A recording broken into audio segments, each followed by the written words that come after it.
Rubio mentioned Cuba yesterday in his remarks. Does the U.S. have a plan to do similar action in Cuba? Survived because of Venezuela. Now they won't have that money coming in. They won't have the income coming in. You know, a lot of Cubans were killed yesterday. You know that. A lot of Cubans were killed. Do you know how many? Does the administration know? There was a lot of death on the other side. No death on our side. But there was a lot of death on the other side, unfortunately. But a lot of Cubans were killed yesterday, trying to protect him. You know, one of the things that is happening, and I think you see it all the time, Howard, you've seen it, that Cuba is ready to fall. You know, yes. Cuba looks like it's ready to fall. I don't know if they're going to hold out. But Cuba now has no income. They got all of their income from Venezuela, from the Venezuelan oil. They're not getting any of it. And Cuba literally is ready to fall. And you have a lot of great Cuban Americans that are going to be very happy about this. The go-to, and you were just talking about Cuba and what could come next there. Are you considering U.S. action in Cuba? We're not. I think it's just going to fall. I don't think we need any action. It looks like it's going down. It's going down for the count. You ever watch a fight? I have. They go down for the count. And Cuba looks like it's going down. What do you think, Howard? It's going down. They've lived off of Venezuela, right? The economics were all Venezuelan, right? That's why you said the protective force of Maduro was Cuban, right? They were Cuban guards. So they were just paying Cuba when that money stops. Don't hire them in the future. Yeah, they weren't very good. People from our country who were forced to come over, they really didn't want, they were from Cuba. People from different countries like to stay in those countries, whatever, whether it's good, bad, or indifferent. And people want to go back to Cuba, and they want to work in Cuba, but Cuba's going down for the count.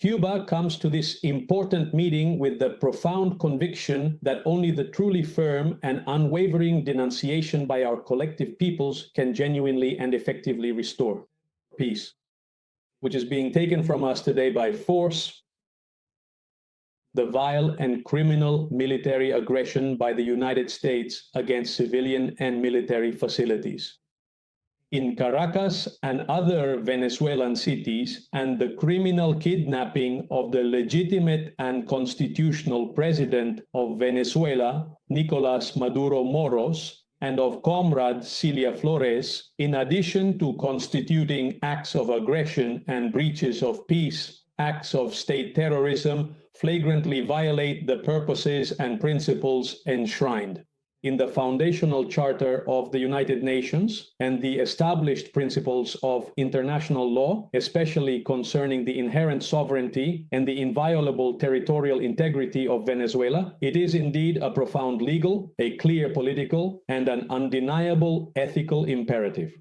Therefore, it is absolutely essential to immediately demand comprehensive and verifiable guarantees of the complete integrity of its national borders and its sovereign rights, and the security and well-being of the esteemed President Nicolás Maduro Moros and his beloved wife, and to demand their unconditional, complete, and immediate release from any detention.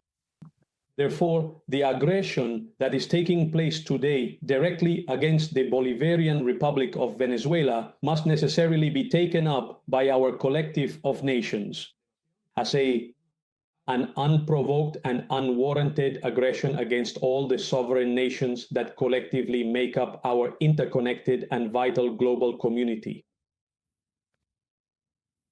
The historical legacy meticulously built over many centuries that has brought us to this critical point demands that in the face of this profound existential dilemma for our diverse peoples, for our cherished nations, for our invaluable cultures, or even our sovereign nation states or their essential forms of cooperation and integration must necessarily be vigorously defended.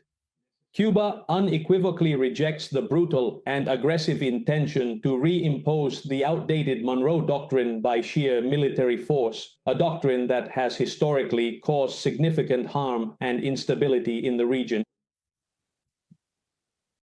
and even worse, the explicit enshrinement in the very recent United States national security doctrine of what some astute analysts now critically call the Trump corollary, or even the undeniable fact that he himself has personally used the precise formulation of the doctrine or the Don Roy corollary to publicly and emphatically declare that he has indeed surpassed it, is a significant development.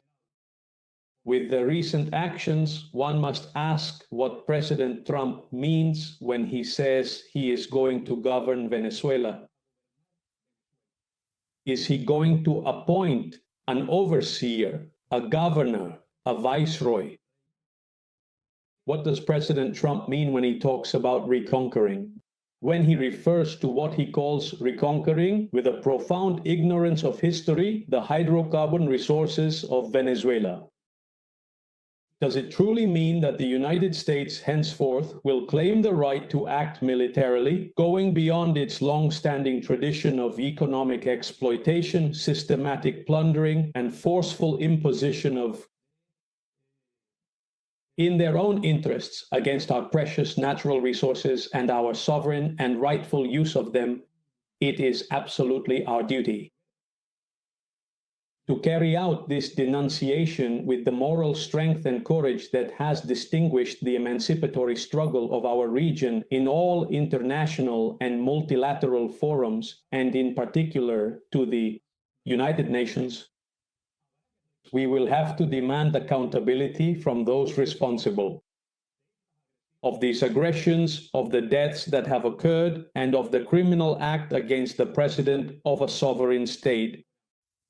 We must prevent, in order to preserve our most cherished national and collective objectives, that the acts committed during this period, especially in the early hours of January 3rd, go unpunished. Let us not allow force and barbarism to prevail over international law. Let us defend the rights of Venezuelan families.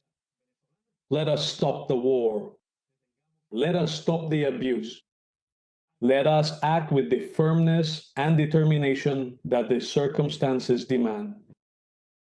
No, absolutely not. We must not, under any circumstances, risk having our carefully considered prudence be perceived as a sign of weakness or indecision by a truly predatory and aggressive government, such as the current administration in the United States of America. What is done today will be decisive for future generations. The way we act today will probably be followed with admiration by future generations, or it will be judged with extreme severity by history and by our peoples.